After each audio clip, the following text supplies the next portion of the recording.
This, this video right now is the second reflections video, second reflections of the class that was taught. The class I'm going to be talking about is the February 12th class that we held on Monday. And for people who are watching this, haven't seen the other ones, the class is called Sustainable Urban Governance, and it's held at 822.5 Baronne Street in New Orleans. And people are welcome to come. We don't have a whole lot of room, but we get into pretty good discussions. The second class, it was kind of interesting, is that 3 people that were there at the first class weren't at the second, but we had 3 newcomers. And it's interesting that one student came just based on walking down the street on Baronne Street and saw the flyer on the window and decided to attend. I think he's going to be a good student, Josh, I think his name is. But what we went into, we talked about the data that the students came back with, because as you recall, the first class we put out the challenge for students to come back with information about the New Orleans Recovery Authority. And New Orleans Recovery Authority, as some people may not know, is the agency designated to acquire blighted and damaged property. Blighted, maybe pre-Katrina, and now damaged property from Katrina. And then go about putting them back into the market. One of the things that a lot of the residents and citizens of New Orleans are concerned about is the fact that NORA may use those profits for something other than the neighborhoods themselves. So that's one of the issues that we're trying to hold, well, outside of the class. The citizens and residents are trying to hold NORA's feet to the fire of, okay, you make some money on blighted properties in, let's say, Gentilly. How much of that profit is going to go back to make Gentilly vibrant, and how much is going to go back into some political rat hole never to be seen again? So what I try to explain to my students is that in academia you try not to take sides, and you just go for facts and ask good questions, so that it's all a learning experience. So that's what I tried to make sure, is that when people are out trying to get information on NORA, that they just stick to the facts. But what I'm trying to do is trying to implement the use of the public revenue transparency diagram that I came up with. And all these readings are available on the FUTUREPROOFNOLA.com website, or else I can send them to you. But the public revenue outlay transparency approach is the technique that I'm getting the students to understand so they can prepare their class project. And class projects are designated to be various cities or city agencies or state agencies if they want. And the challenge is to find out what is the revenue, what are the revenues coming into these various public agencies, what are the outlays, and what's the performance on the outlays. One of the things that I'm trying to do with the course is that people would look at the generation of the revenues and understand, if we've got various priorities in the city, priorities in an agency, how much money does it take to achieve those priorities? And if we don't have enough money for those priorities, we either go back to the taxpayers and say, do you really want what it is that you said that you wanted? Or do we raise more money to make sure that we get everything that people want? That is the approach that I think New Orleans is searching for at this point. The idea that New Orleans has to recover. Everybody wants New Orleans to recover, but nobody's really bit the bullet and said, well, how are we going to go about running the city differently than we've run it ever, and make everything accountable, transparent, and measurable?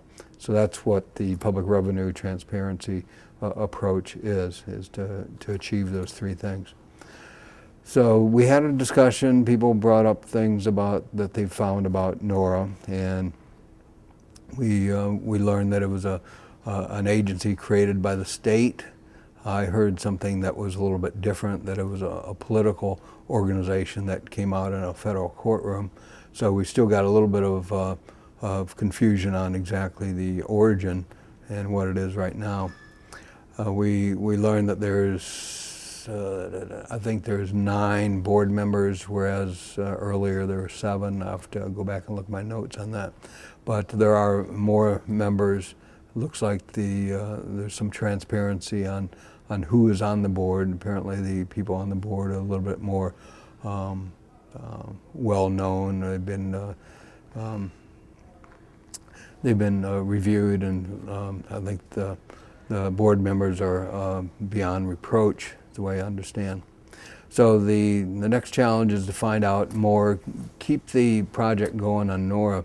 But we also went around the room and found out that one student wants to study Vancouver, and after hearing what the other students wanted to do, she was a little concerned about, well, taking on something so big.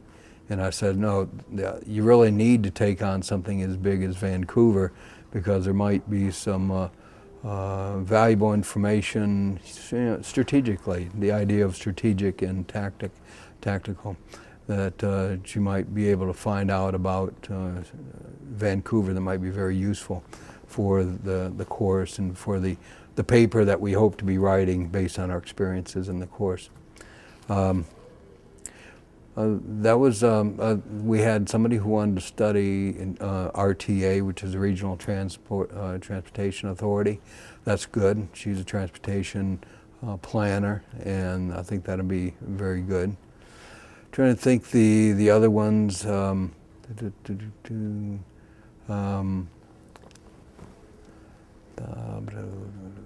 I think those are the ones that kind of come out and jump at me, that what we're going to look at. We're going to continue on talking. The paper that I put out for review in this next class meeting, it was actually an article out of the out of the news media. I can't remember exactly, but it was a story about how Barack Obama and 2 other senators, Levin and Norm Coleman, are going after the hedge funds that are typically based in the Cayman Islands or the Caribbean. There's at least $100 billion a year that is not paid in taxes because of the offshore bank accounts. And I'm throwing that out as an example of where money could come from, for example, to pay for the New Orleans recovery. But this is just an example of how, if you don't have a handle on the revenues that are available, revenues that are being squandered, being lost, then you really don't have a handle on how government should work. And I think it's very significant that these 3 senators are looking at this time at an approach to bring in the money for the various social programs that I think a lot of us know are needed. So that's kind of like the reflections that I had on the February 12th meeting. We still have good attendance, and I'm kind of excited that the new students are coming. One of the things that I am going to challenge Josh, the new student, in is that I guess he was reading some of the emails, and he found out that I did have somebody from Detroit interested in taking Detroit as a topic of review for the public revenue transparency. So I'm going to have him look at Detroit as a case study, since he brought it up. He was familiar with the woman named Grace Boggs, who has a center in Detroit, a well-known activist from the 60s, who's still around, believe it or not. She's in her 90s now. But she had a student up there in Detroit who was interested in taking the class that I'm at. So maybe with Josh and the other student, they can put something together pretty good. So I'm really happy the way things are going. We had some good discussions, and I'm looking forward to be talking to you soon, and watch for the next video.